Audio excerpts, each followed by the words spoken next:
The Honorable Tunis G. Campbell, the Forgotten Hero. As you see displayed, The Sufferings of the Reverend T. G. Campbell and His Family and Life in Georgia is a book that we're going to get into, but not into this video. We're going to discuss Tunis G. Campbell, who in 1965 led a group of freemen and women to St. Catharines Island, where they settled down and established their own government. Because of General Sherman's Field Order, General 15, land at coastal South Carolina to Florida was redistributed to the newly freed slaves, 40 acres and a mule. Tunis Campbell was born in New Jersey to a blacksmith and educated for 12 years in a white Episcopalian school. Opposed to the removal of blacks from America to West Africa, Liberia, instead he commissioned, organized, and educated and settled new freely slaves in coastal Georgia.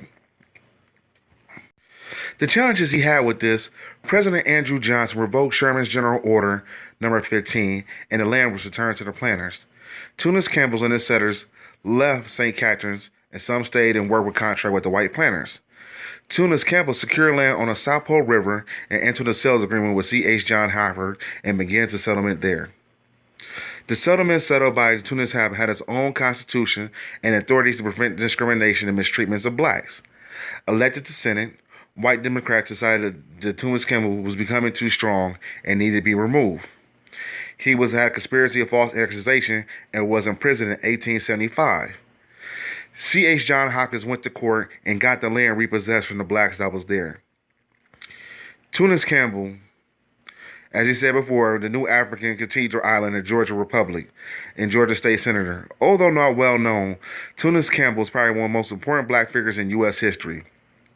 During the Civil War, he was appointed to oversee land claims and resettlement for the Freedmen's Bureau on 5 Georgia islands: Obawi, Delaware, Colonel, St. Catharines, and Sapalo. These lands were seized to Confederate landowners and were redistributed to the freemen for settlement.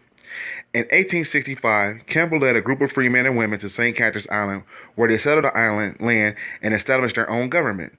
They set up a Supreme Court, wrote their own constitution, and held constitutional elections, and organized a 250-man militia. The land was redistributed into 40 acres and a mule plot to each family. Law was passed to forbid any white man from stepping foot into the island. Campbell presided as president of the Island Republic until 1867, when President Johnson restored the former slave owner land holdings, thus dispossessing the freemen. A black U.S. Army contingent was sent to St. Catharines to disarm and dispossess the inhabitants at gunpoint. Defeated, Campbell returned to mainland Georgia and was elected state senate.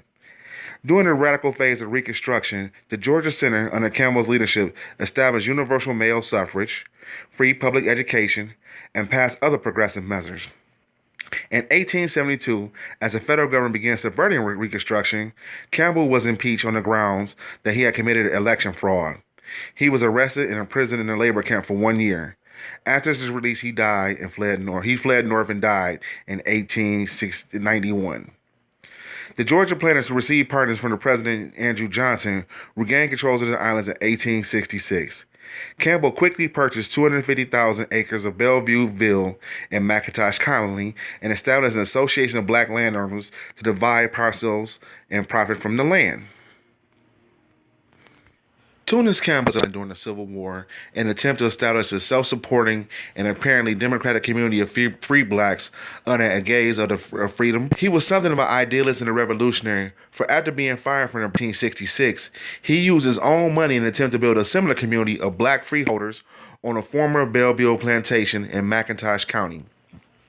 A charismatic leader, he built and led a political machine during radical Reconstruction and served the state constitutional convention in the state senate and as justice of peace in McIntosh County. In legislative position, he was a particularly vigorous opponent of equality and in the vigorous, perhaps unusually vigorous, defender of black workers from abuses of head employees.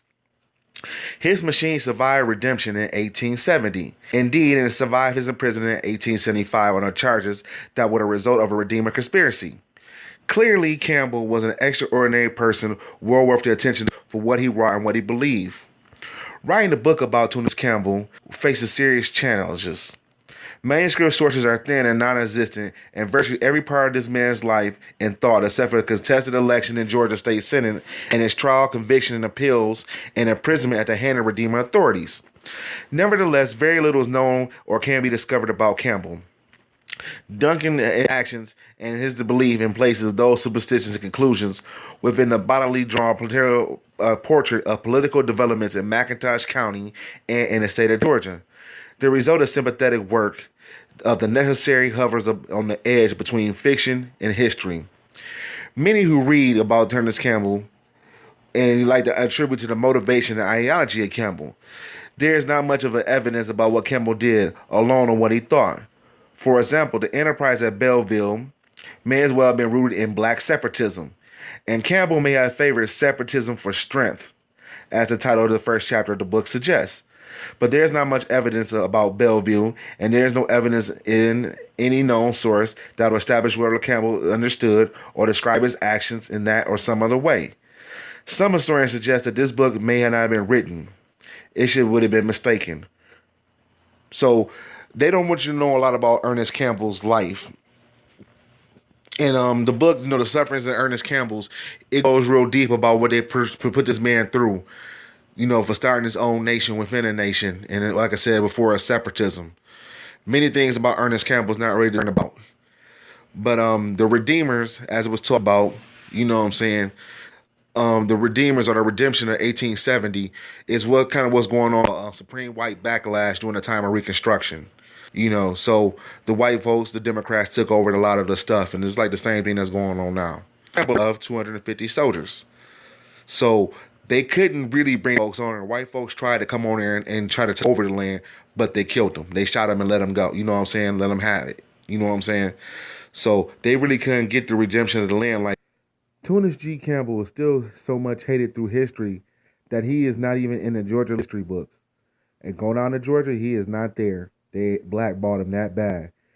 They took his plans, they took his writings and threw him away. As I said, he let them move up north.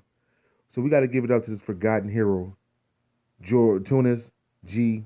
Campbell, the forgotten hero who started a Pan-African nation in the South, and it was the forerunner of the Republic of New Africa. Much love, Make sure the babies understand that, this is how we doing it. We take control of the pen with black media. Hey, much love to y'all. Hey, subscribe to the channel. I love doing this. I do this for free. And I do it in my sleep. Y'all keep on playing ballin' and Black August.